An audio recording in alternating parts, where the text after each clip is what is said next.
तो inductive effect, आप लोगों का रेजोनेंस और हाइपर कॉन्जुगेशन, इन तीनों चीज़ों के जो एप्लीकेशंस हैं हम लोग वो डिस्कस कर चुके थे।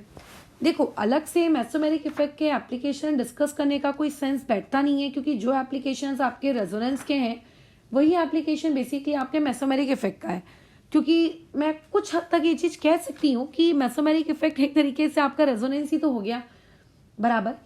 तो अलग से मेसोमेरिक इफेक्ट के एप्लीकेशंस को बताकर तुम लोगों को डराना कोई मेरा एम नहीं है, बट हाँ, इससे बस इतना हो जाएगा कि हाँ, हमने मेसोमेरिक इफेक्ट पढ़ लिया है, उसके एप्लीकेशंस भी हमें पता है। नहीं तो तुमको पता चले आगे जाकर कि अरे मेसोमेरिक इफेक्ट था क्या, हमको तो वही नहीं पता, उससे रिलेटेड हमने क्वेश्चन ही नहीं किए, और इनडायरेक्टली थोड़ी सी प्रैक्टिस भी हो जाएगी। तो सबसे पहले ध्यान देना, सबसे पहला एप्लीकेशन जो मेसोमेरिक इफेक्ट का तुम लोगों की आंखों के सामने आएगा वो ये कि कार्बोकैटायन की और आप लोगों के पास जो फ्री रेडिकल्स होंगे, इन दोनों की आप स्टेबिलिटी बता सकते हो। बेसिकली हर एप्लीकेशन का मोटो ही यही होता है, रिएक्शन इंटरमीडिएट्स की स्टेबिलिटी बताना। ठीक है, अब इसमें मैं फ्री रेडिकल के साथ हमेशा फ्री गिफ्ट में कार्बोकैटायन को रख लेती हूँ, या फिर कार्बोकैटायन के साथ हमेशा फ्री गिफ्ट में हम लोग फ्री रेडिकल्स को रख लेते हैं, क्योंकि जो जो नियम कायदे कार्बोकैटायन के लिए वैलिड है वही सारे नियम कायदे आप लोगों के फ्री रेडिकल्स के लिए भी वैलिड है। ऐसा इसीलिए क्योंकि कार्बोकैटायन भी इलेक्ट्रॉन डेफिशिएंट होता है, ठीक है, और फ्री रेडिकल में भी एक इलेक्ट्रॉन की डिफिशियंसी होती ही है। कार्बन आयन के लिए हम वो सारे सेम रूल्स नहीं बना सकते, क्योंकि कार्बन आयन इलेक्ट्रॉन डेफिशिएंट नहीं होता है, बल्कि वो इलेक्ट्रॉन रिच स्पीशीज में काउंट होता है। ठीक है, ओके। तो सिंपल सा लॉजिक है, ठीक है। मेसोमेरिक इफेक्ट का मतलब ही यही होता है, एक प्रकार से रेजोनेंस। सही कह रही हूं मैं? ठीक है। तो अगर मैं ये कहूंगी कि स्टेबिलिटी का मेसोमेरिक इफेक्ट से क्या लेना देना है, तो ध्यान रखना कि जितनी ज़्यादा स्टेबिलिटी मतलब डायरेक्टली प्रोपोर्शनल होगा आप लोगों के किस चीज़ के, मेसोमेरिक इफेक्ट रेजोनेंस के, डायरेक्टली प्रोपोर्शनल होगा किस चीज़ के, रेजोनेंस के। जितनी ज़्यादा रेजोनेंस हो रही होगी आप लोगों का वो पर्टिकुलर कार्बोकैटायन या वो पर्टिकुलर आप लोगों का फ्री रेडिकल उतना ही ज़्यादा क्या होगा, स्टेबल होगा। ये पॉइंट, इस पॉइंट से रिलेटेड कुछ क्वेश्चंस देख लेते हैं ताकि चीज़ें समझ में आ जाए कि किस तरीके से। एक मिनट,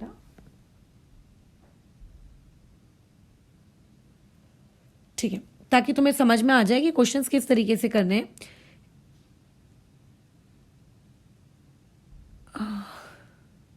एक मिनट रुको।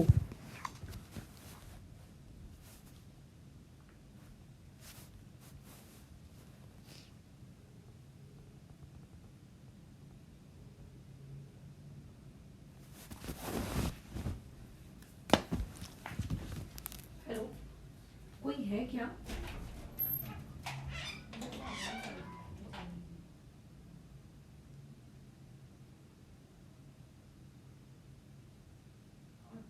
मुझे बंचेस की आवाज आई थी।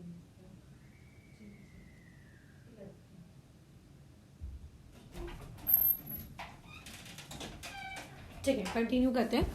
तो आप लोगों का जो स्टेबिलिटी डायरेक्टली प्रोपोर्शनल होगी, जितने ज़्यादा आपके वहाँ रेजोनेटिंग स्ट्रक्चर्स बन रहे होंगे उतना ज़्यादा ही वो कंपाउंड कैसा होगा, स्टेबल होगा। ठीक है, मैं बेसिकली न्यूमेरिकल्स ले रही हूँ और कुछ नहीं कर रही हूँ, क्योंकि आप लोग ऑलरेडी इस टॉपिक पे काफ़ी सारी बातचीत कर चुके हो। ये जैसे मान लेते हैं आपको कुछ स्ट्रक्चर्स दिए गए, यार सुंदर नहीं दिख रहे स्ट्रक्चर्स।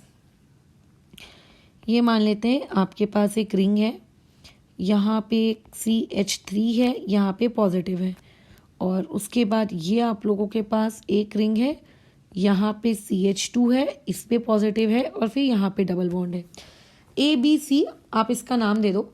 अब आपको ये बताना है कि इसमें सबसे ज़्यादा स्टेबल कौन होगा। तो फिलहाल तो ये मेसोमेरिक इफेक्ट का देखो क्वेश्चन ही नहीं है, क्योंकि इसमें प्लस एम माइनस एम वाली तो कोई चीज़ हम लगा नहीं रहे, बट स्टिल अगर मैं इसको नॉर्मल रेजोनेंस के थ्रू करूँ तो तुम ये देखो कि सबसे ज़्यादा रेजोनेंस कहाँ हो रही है।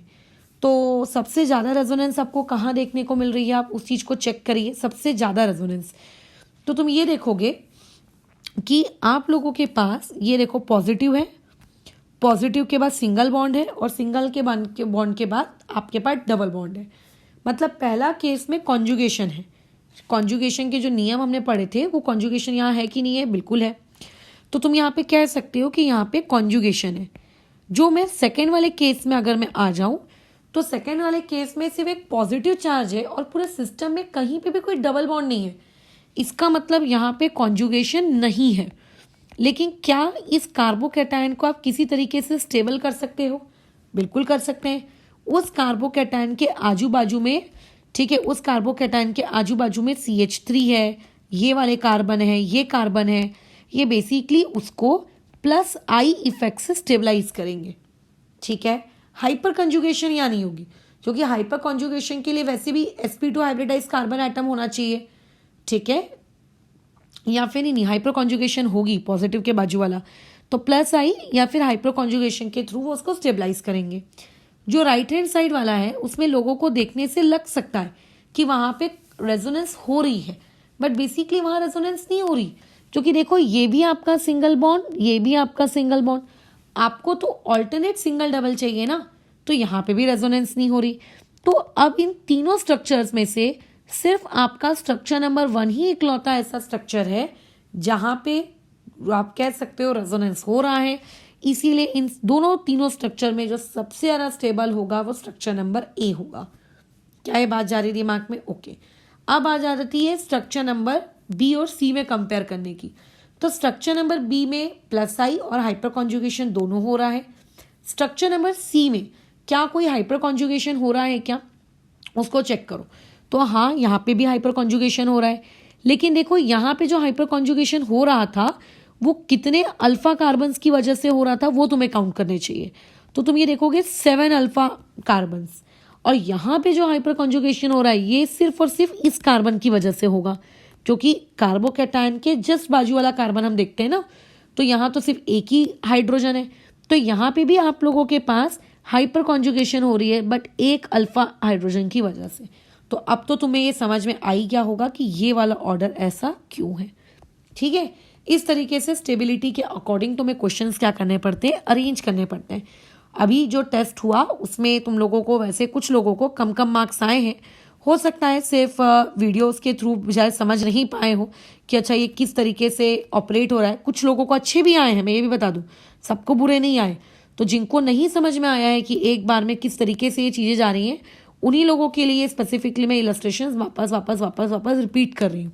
ठीक है, ताकि मैं ज़्यादा इलस्ट्रेशंस देख के हो सकता है तुम्हें चीज़ें शायद समझ में आ जाए, मैं कर करके दिखाऊं तो तुम्हें शायद समझ में आ जाए, खुद तुम नहीं समझ पा रहे हो। अब जैसे ये 3 आपको सेट दिए हैं, आपको बताना है कौन सबसे ज़्यादा स्टेबल है, अरेंज करना है बेसिकली ऑर्डर। तो आप पहले ये देखा करो कि रेजोनेंस किस में हो रही है। तो क्या पहले वाले स्ट्रक्चर में कॉन्जुगेशन है? बिल्कुल।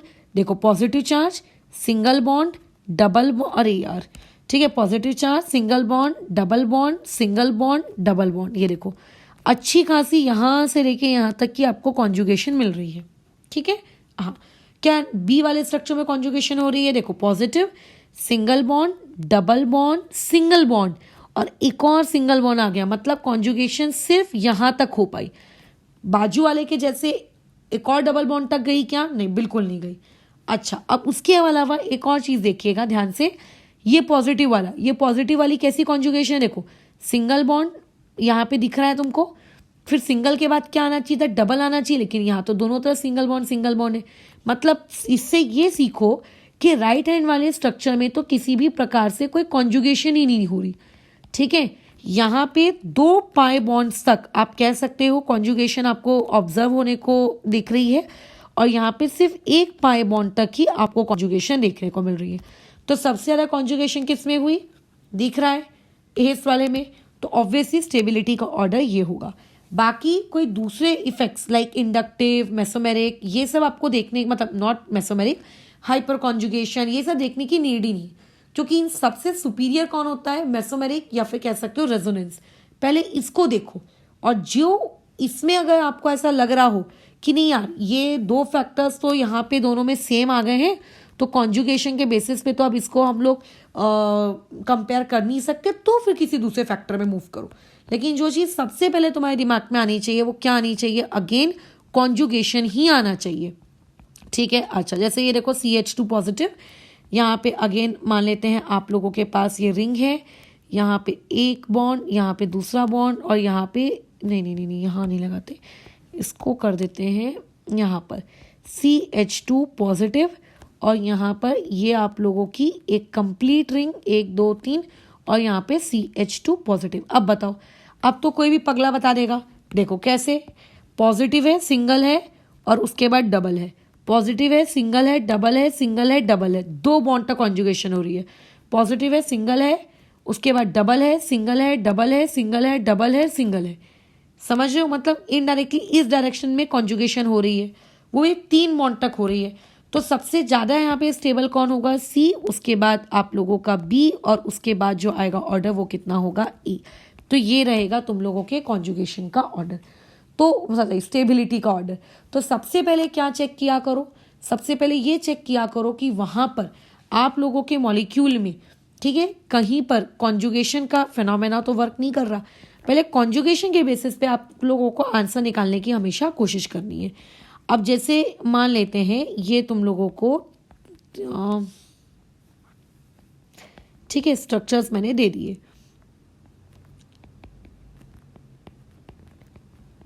ये हो गया आपका, यहाँ पे हो गया डबल बॉन्ड, यहाँ पे हो गया पॉजिटिव चार्ज, और यहाँ पे हो गया आपका CH3। ठीक है, चलो अरेंज करो क्या हो जाएगा। यहाँ पे कॉन्जुगेशन चेक करो हो रही है कि नहीं हो रही है। देखो सिंगल डबल हो रही है, सिंगल डबल हो रही है, सिंगल डबल यहाँ भी हो रही है। तो इनडायरेक्टली अगर मैं तुमसे ये पूछूं कि क्या कॉन्जुगेशन तीनों में हो रही है, तुम बोलोगे हाँ, या तो तीनों के तीनों कॉन्जुगेशन कर रहे हैं। फिर एक इंसान का दिमाग ये चलता है कि किस में कॉन्जुगेशन ज़्यादा हो रही है, तो तुम ये कहोगे कि सभी के सभी में कॉन्जुगेशन सिर्फ और सिर्फ एक पाई बॉन्ड तक ही हो रही है। तो ये भी तीनों के इसमें सिमिलर है। मतलब इस क्वेश्चन को मैं कॉन्जुगेशन के आधार पर नहीं कर पा रही हूँ, तो फिर अब मुझे क्या सोचना चाहिए? हाइपर कॉन्जुगेशन के बारे में सोचना चाहिए। तो हाइपर कॉन्जुगेशन को अगर मैं देखूँ तो आप लोगों का जो राइट हैंड मतलब जो एक्सट्रीम राइट का स्ट्रक्चर है, यहाँ पे कितने अल्फा हाइड्रोजन है पहले ये पता होने चाहिए। तो अल्फा हाइड्रोजन हम गिनेंगे कहाँ कहाँ से? इससे गिनेंगे, इससे गिनेंगे और इससे गिनेंगे। तो टोटल अल्फा हाइड्रोजन जो यहाँ पर हैं वो कितने हैं इस पर्टिकुलर स्ट्रक्चर में? 6 अल्फा हाइड्रोजन। अगर मैं इस स्ट्रक्चर की बात करूँ कि यहाँ पे टोटल, अच्छा 6 भी नहीं है, 5 है। हम लोग अल्फा हाइड्रोजन sp3 हाइब्रिडाइज से गिनते हैं ना, तो ये तो आपका डबल बॉन्ड आ गया, ये तो sp2 हो गया, तो सिर्फ 5 है। यहाँ पर अगर कोई पूछेगा कि यहाँ कितने अल्फा हाइड्रोजन है, तो सिर्फ इस पोजीशन की वजह से आ रहे हैं, तो यहाँ पे 2 अल्फा हाइड्रोजन है। अगर कोई पूछेगा यहाँ इस बेचारे के पास कितने अल्फा हाइड्रोजन है, तो यहाँ पे 0 अल्फा हाइड्रोजन है। क्यों? क्योंकि पॉजिटिव के बाद में हमें sp3 हाइब्रिडाइज कार्बन के हाइड्रोजन गिनने होते हैं। तो बेसिकली ये आपका बेचारा sp3 हाइब्रिडाइज नहीं है, ये आप लोगों का sp2 हाइब्रिडाइज है, तो इसके हाइड्रोजन गिन के कोई मतलब नहीं है। तो हाइपर कॉन्जुगेशन में जितने ज़्यादा अल्फा हाइड्रोजन्स होते हैं उतनी ज़्यादा उसकी क्या होती है? स्टेबिलिटी होती है।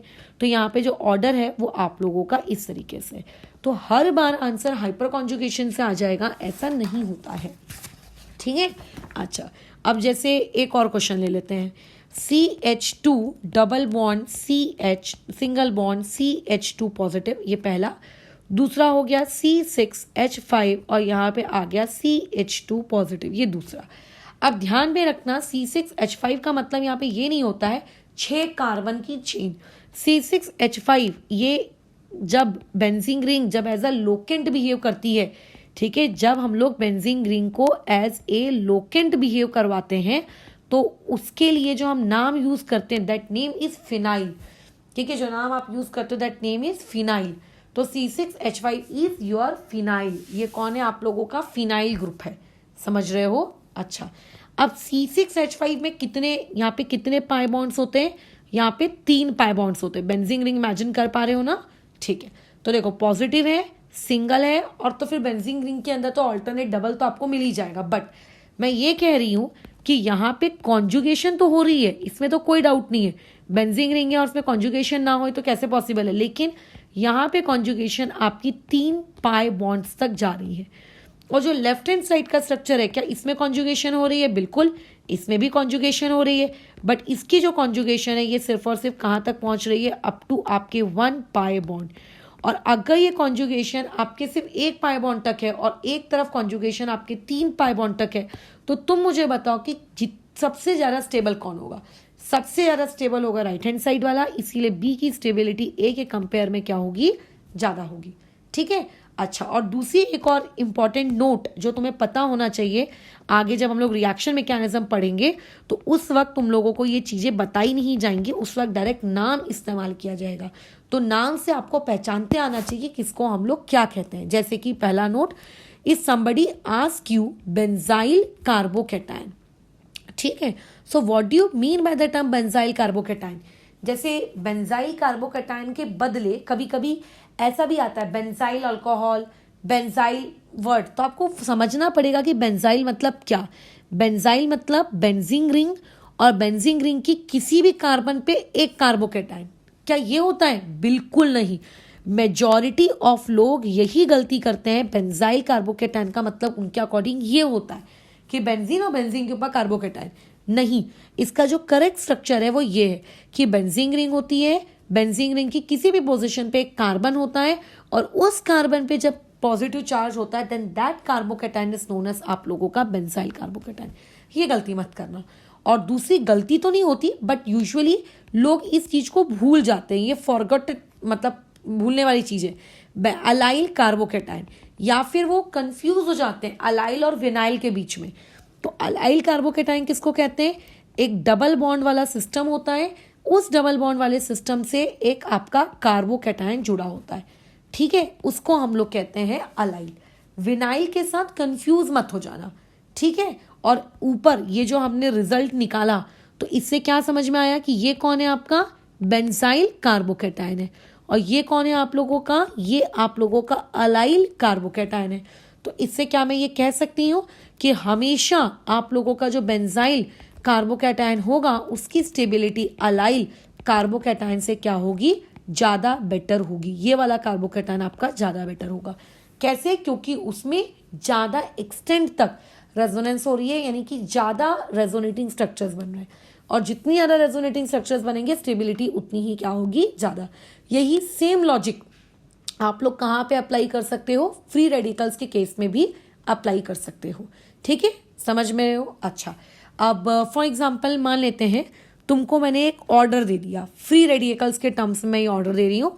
ठीक है, इसको तुम्हें अरेंज करना है। क्वेश्चन पहले मैं लिख देती हूँ।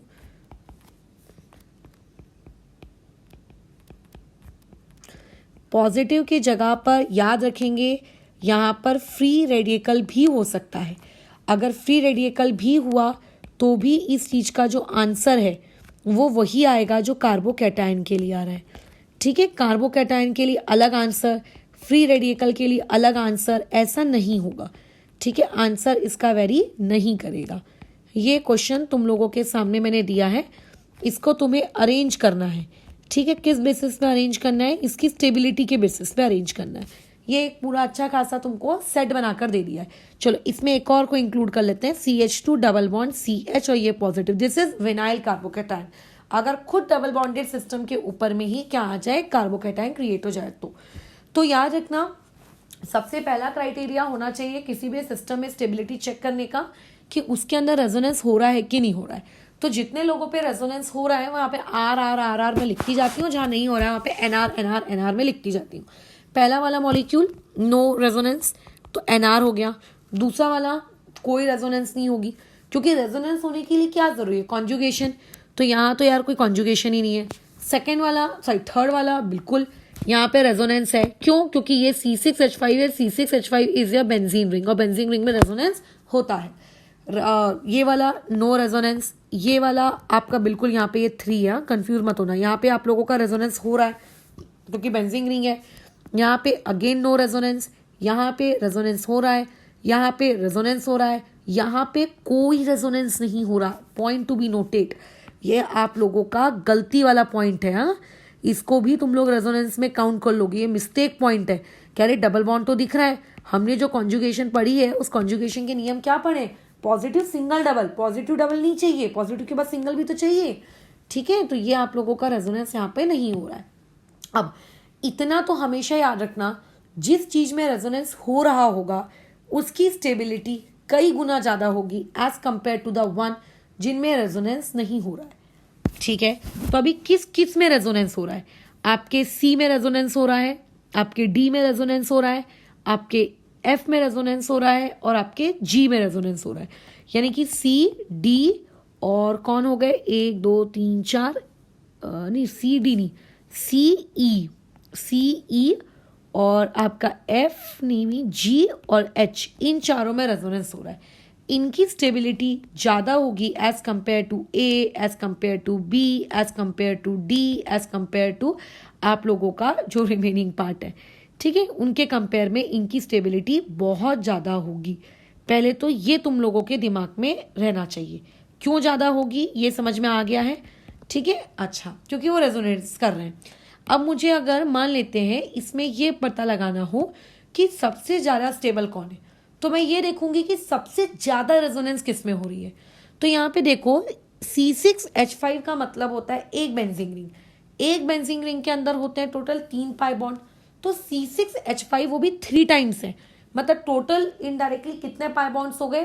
टोटल 3 रिंग में 3 3 3, यानी कि यहाँ पे टोटल 9 रेजोनेटिंग स्ट्रक्चर्स बनेंगे, है ना। यहाँ पे अगर मैं इस की बात करूं तो यहाँ पे सिर्फ एक ही रिंग है, तो यहाँ पे सिर्फ 3 रेजोनेटिंग स्ट्रक्चर्स बनेंगे। इस बेचारे के पास तो सिर्फ एक ही बनेगा और इसके पास टोटल 6 रेजोनेटिंग स्ट्रक्चर्स बनेंगे। तो जितनी ज़्यादा रेजोनेटिंग स्ट्रक्चर्स है स्टेबिलिटी उतनी ज़्यादा है। तो सबसे ज़्यादा रेजोनेंस किस में होगी? ई में। उससे कम किस में होगी? आपके सी में। उससे कम किस में होगी? आप लोगों का A B C D E F G, G में। और जी से कम होगी किसमें? एच में। क्या ये ऑर्डर समझ में आया? पहले तो मैंने इसका कंपैरिजन इसके वर्सेस कैसे किया ये क्लियर होना चाहिए। पहले रेजोनेंस और नॉन रेजोनेंस वाले लोगों को आप अलग कर दो। ठीक है, अच्छा, अब उसके बाद हम लोगों को देखना है कि नीचे दिए हुए स्ट्रक्चर्स में से मैं मानती हूँ कि सब में रेजोनेंस नहीं हो रही। अब रेजोनेंस नहीं हो रही तो नेक्स्ट टॉपिक में आपको क्या सोचना है उनके बारे में, कि उनमें कहीं हाइपर कॉन्जुगेशन वगैरह हो रही है क्या। अगर हाइपर कॉन्जुगेशन हो रही है तो हाइपर कॉन्जुगेशन में अल्फा हाइड्रोजन लिखो वहाँ पे कि कितने किसके पास कितने कितने अल्फा हाइड्रोजन है, उसके हिसाब से अरेंज करेंगे। तो यहाँ पे जो आपका पहला वाला क्वेश्चन है CH3 पॉजिटिव, इसके पास तो यार कोई अल्फा हाइड्रोजन ही नहीं है, 0 अल्फा हाइड्रोजन। ठीक है, अच्छा, जो बाजू वाला है इसके पास तो 9 अल्फा हाइड्रोजन्स हैं, बढ़िया। जो आप लोगों का उसके बाजू वाला है मतलब ये, इसके पास 3 अल्फा हाइड्रोजन्स हैं, इसके पास 6 अल्फा हाइड्रोजन्स हैं। तो अल्फा हाइड्रोजन के बेसिस पे मैंने इनको क्या कर लिया? अरेंज। ठीक है, अच्छा, अब जो आपका नेक्स्ट वाला है इसमें तो कोई हाइपर कॉन्जुगेशन ही नहीं हो रही। क्यों नहीं हो रही? क्योंकि कार्बोकैटायन जिस कार्बन से अटैच्ड होता है वो हमको sp3 हाइब्रिडाइज चाहिए, और ये महाशय कौन है? आप लोगों के sp2। तो बेसिकली फर्स्ट वाले में और लास्ट वाले में तो कोई हाइपर कॉन्जुगेशन ही नहीं हो रही। तो अब मैं अगर इसके हिसाब से अरेंज करूं तो बी वाला सबसे ज़्यादा स्टेबल होगा। ठीक है, अच्छा, उससे कम कौन होगा? जिसके पास 6 है। 6 वाला कौन है? आपका एफ। और उसके बाद उससे कम कौन हो जाएगा? जिसके पास 3 है, जो कि कौन है? डी। और उससे कम किसके पास हो जाएगा? अच्छा, और तो कोई है ही नहीं यहाँ पर। अच्छा, अब बात आती है इसमें कि पहले वाले को ज़्यादा स्टेबल रखना है कि दूसरे वाले को ज़्यादा स्टेबल रखना है। तो एक बात ध्यान रखना कि ये डबल बॉन्ड है। डबल बॉन्ड का मतलब समझते हो? डबल बॉन्ड मतलब डबल ट्रिपल सिंगल, किसकी इलेक्ट्रोनिगेटिविटी ज़्यादा होती है? आपके डबल की। डबल वाला जो होता है वो इलेक्ट्रोनिगेटिव है। ठीक है, अच्छा, इलेक्ट्रोनिगेटिव स्पीशीज के ऊपर अगर आपने क्या करके रखा है? एक पॉजिटिव चार्ज देके रखा है। ठीक है, किसके कंपेयर में? एज कंपेयर टू फर्स्ट, जिसके पास कोई डबल बॉन्ड नहीं है। ठीक है, तो वो उसके कंपेयर में वो इलेक्ट्रोनिगेटिव भी नहीं हुआ। तो इलेक्ट्रोनिगेटिव स्पीशीज क्या चाहती है कि मेरे ऊपर क्या आए? निगेटिव आए, ना कि क्या आए? पॉजिटिव आए। तो ऐसे में अगर मैं फर्स्ट और लास्ट को कंपेयर करूंगी, ठीक है, तो ऐसे में क्या हो जाएगा कि आपका जो विनाइलिक कार्बोकैटायन है, ये विनाइलिक कार्बोकैटायन बहुत बहुत बहुत बहुत बहुत बहुत अनस्टेबल हो जाता है as compare to methyl carbocation. क्यों?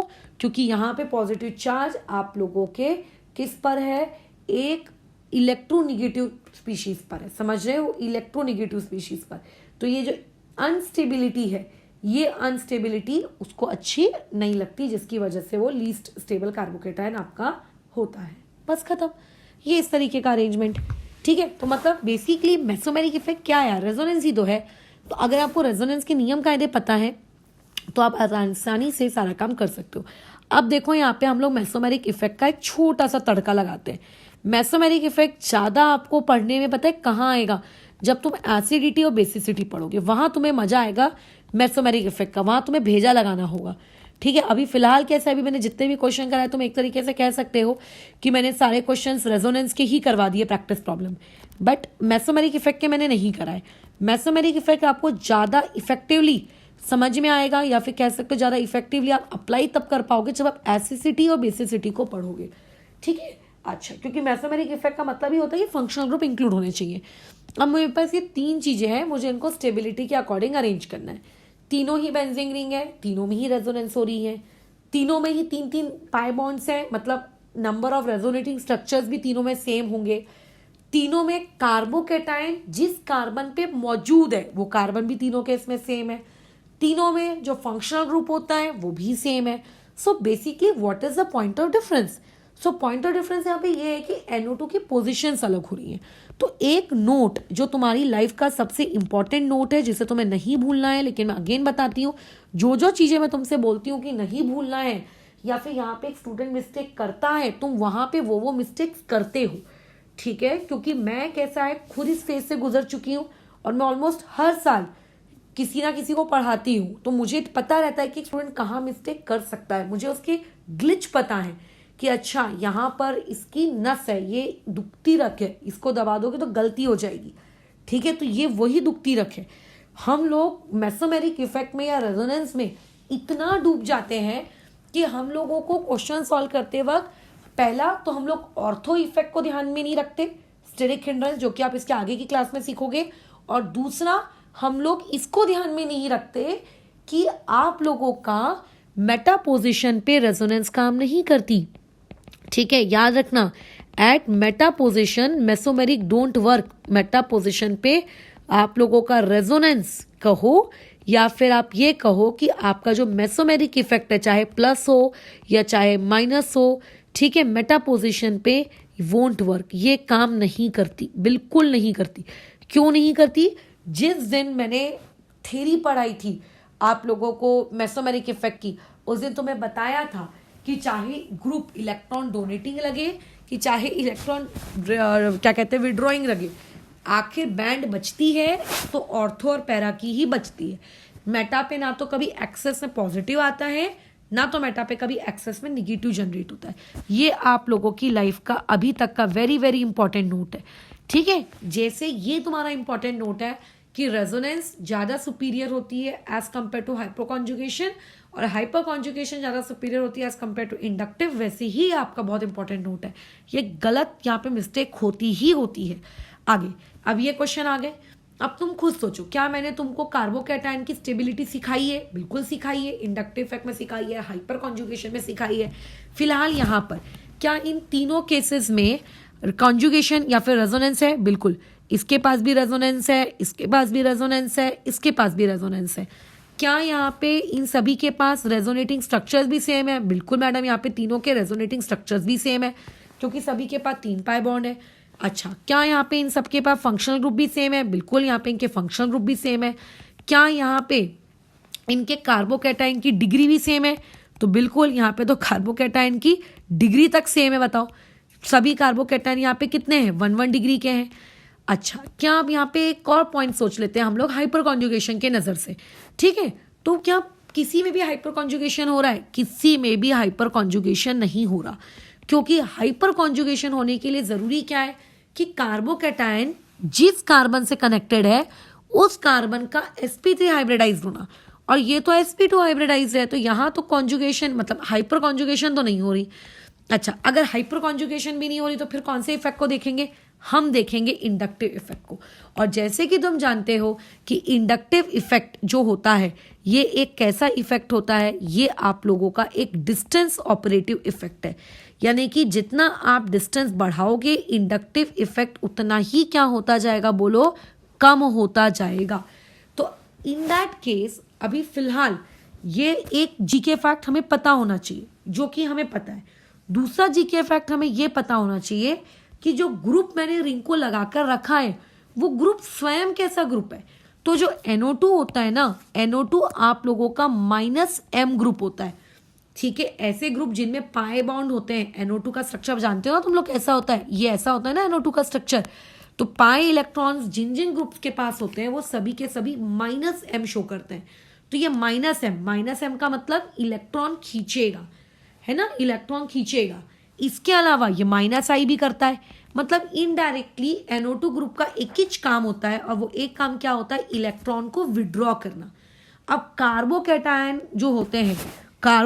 जो होते हैं, मैंने ऑलरेडी इंडक्टिव इफेक्ट के दौरान ये चीज़ सिखाई है कि जो स्टेबिलिटी होती है कार्बोकैटायन की वो और ज़्यादा हो जाती है अगर इलेक्ट्रॉन देने वाले ग्रुप रहें, ठीक है। इलेक्ट्रॉन डोनेटिंग ग्रुप रहते हैं तो उसको अच्छा लगता है, और अगर इलेक्ट्रॉन विड्रॉइंग ग्रुप रहते हैं जो कि उसको और गरीब बना रहे हैं तो बेचारे की स्टेबिलिटी और कम हो जाती है। और NO2 वाले तो क्या कर रहे हैं बोलो, इलेक्ट्रॉन विड्रॉ कर रहे हैं। तो तुम ये चेक करो कि सबसे ज़्यादा इलेक्ट्रॉन कौन सी पोजीशन से विड्रॉ हो सकते हैं। तो जो मेटा है, मेटा मतलब बाजू में ही लगा है, -M इंडिपेंडेंट होता है डिस्टेंस के। ये भी पॉइंट यहाँ पे इंक्लूड कर लो कि जो आपका रेजोनेंस -M या फिर +M, या फिर मैं ये कहूँ कि जो रेजोनेंस हो रहा है ये रेजोनेंस आप लोगों का इंडिपेंडेंट होता है। किस चीज़ के इंडिपेंडेंट होता है, डिस्टेंस के। यानी कि ऑर्थो पोजिशन पे NO2 लगे कि पैरा पोजिशन पे NO2 लगे, जो NO2 को जितने इलेक्ट्रॉन्स खींचने हैं वो दोनों पोजिशन से सेम क्वांटिटी के इलेक्ट्रॉन से विड्रॉ करेगा। इंडक्टिव के जैसे नहीं है वो, ओके। तो अभी मैं जो फर्स्ट पोजिशन पे लगाई हूँ NO2, वो -I वहाँ हो रहा है बिल्कुल, लेकिन मैंने सेकेंड केस में NO2 को मेटा पे कर दिया। तो मेटा पे याद रखना -I नहीं होता, मेटा पोजिशन पे -M नहीं होता, वहाँ पे सिर्फ एक ही इफेक्ट काम करेगा, वो है -I। और जो पैरा पोजिशन है वहाँ पे -M भी काम कर रहा है और वहाँ पे -I भी काम कर रहा है, ठीक है। अब ध्यान से सुनेंगे, सबसे ज़्यादा इलेक्ट्रॉन्स कहाँ से निकाले जा रहे हैं। तो सबको समझ में आ रहा है कि सबसे ज़्यादा इलेक्ट्रॉन्स निकल रहे हैं, तो वो निकल रहे हैं स्ट्रक्चर नंबर 1 से। क्यों? क्योंकि स्ट्रक्चर नंबर 1 में -I ग्रुप बाजू में तो लगा है, तो ज़्यादा इलेक्ट्रॉन खींचेगा। तो सबसे ज़्यादा इलेक्ट्रॉन खींच रहा है मतलब वो उसको उतना ही अनस्टेबल बना रहा है, क्योंकि हमारा स्पीशीज कौन है, कार्बोकैटायन है। तो यानी कि सबसे अनस्टेबल कौन है इसमें से, सबसे अनस्टेबल जो है वो है आप लोगों का स्ट्रक्चर नंबर A। अच्छा, और उसके बाद सबसे कम इलेक्ट्रॉन्स कहाँ से खींचे जा रहे हैं, तो सबसे कम इलेक्ट्रॉन्स अगर किसी चीज से खींचे जा रहे हैं तो है स्ट्रक्चर नंबर B से, क्योंकि स्ट्रक्चर नंबर B में तो -M है ही नहीं, -M है ही नहीं, मतलब रेजोनेंस के वाले इलेक्ट्रॉन खींचे नहीं जा सकते। तो सोचो कितना अच्छा हो गया। बाकी दो में तो रेजोनेंस भी खींच रहा है ना इलेक्ट्रॉन, इस केस में रेजोनेंस इलेक्ट्रॉन नहीं खींच रहा। हाँ, इंडक्टिव खींच रहा है, आई डू एग्री, बट वो इंडक्टिव अब दूर हो गया, NO2 ग्रुप दूर हो गया, और डिस्टेंस बढ़ने से वैसे भी उसका असर कम होता है। तो इसीलिए सबसे कह सकते हो कि कम इलेक्ट्रॉन्स जहां से विड्रॉ हो रहे हैं वो कौन है, आप लोगों का B स्ट्रक्चर। तो ये होगा स्टेबिलिटी का ऑर्डर, ये होगा। अब ये एक्चुअल में ट्रू एप्लीकेशन है आप लोगों के मेसोमेरिक इफेक्ट की, ठीक है। ये है आपकी ट्रू एप्लीकेशन। क्या ये क्वेश्चन मैंने नॉर्मल रेजोनेंस से सॉल्व किया क्या? नहीं, ये क्वेश्चन मैंने खोपड़ी लगा के सॉल्व किया कि कौन सी जगह पे कौन सा इफेक्ट ऑपरेटिव है, उसके अकॉर्डिंग हमने इस क्वेश्चन को सॉल्व किया है, ठीक है। जैसे इसी के जैसा एक क्वेश्चन देखते हैं, ऐसे और क्वेश्चन तुम लोगों को देखने को मिलेंगे, बट हम लोग वो क्वेश्चंस कहाँ पे देखेंगे, जब हम लोग एसिडिटी और बेसिसिटी पढ़ेंगे, है ना। अभी बता के क्या मतलब है, एक इलस्ट्रेशन काफी होता है सीखने के लिए, ठीक है। हाँ, बट उसमें बेसिक कॉमन सेंस चलना चाहिए, और उसके अलावा दूसरी चीज ये पता होनी चाहिए कि कौन सा ग्रुप किस नेचर का है, मतलब कौन सा ग्रुप -M है, कौन सा ग्रुप आपका -I है। तो इसके बाद का जो नेक्स्ट वीडियो रहेगा ना, उस नेक्स्ट वीडियो में मैं फैक्टर्स अफेक्टिंग मेसोमेरिक इफेक्ट बताऊंगी। तो और उसी वीडियो के अंदर में मैं कौन से ग्रुप को आप -M कहोगे, कौन से ग्रुप को -R कहोगे, उसकी एक लिस्ट भी बना के दूंगी। और कैसे बना रही हूँ मैं लिस्ट बिना रट्टा मारे, वो भी मैं सिखा दूंगी ताकि तुम खुद भी बना सको, ठीक है। अच्छा, अभी यहाँ पे हम लोगों ने जो ग्रुप लगाया है वो एल्कोक्सी ग्रुप लगा दिया है, ओके, ठीक है। वही सेम लॉजिक, बट पहले हमको ये पता लगाना पड़ेगा कि OCH3 खुद कैसा ग्रुप है। क्या तुम्हें OCH3 में कहीं पर भी कोई भी पाई इलेक्ट्रॉन दिख रहे हैं क्या? नहीं दिख रहे। इसका मतलब -M तो नहीं होगा। -M वही लोग देते हैं जिनके पास पाई इलेक्ट्रॉन्स होते हैं। क्या ये बात भेजे में जा रही है? वही लोग देते हैं, ठीक है, ओके। तो -M तो नहीं होगा। अच्छा, लेकिन oxygen one of the electronegative species है, और जो इलेक्ट्रोनेगेटिव स्पीशीज होती है ना वो इंडक्टिव इफेक्ट शो करती है, वो भी माइनस वाला।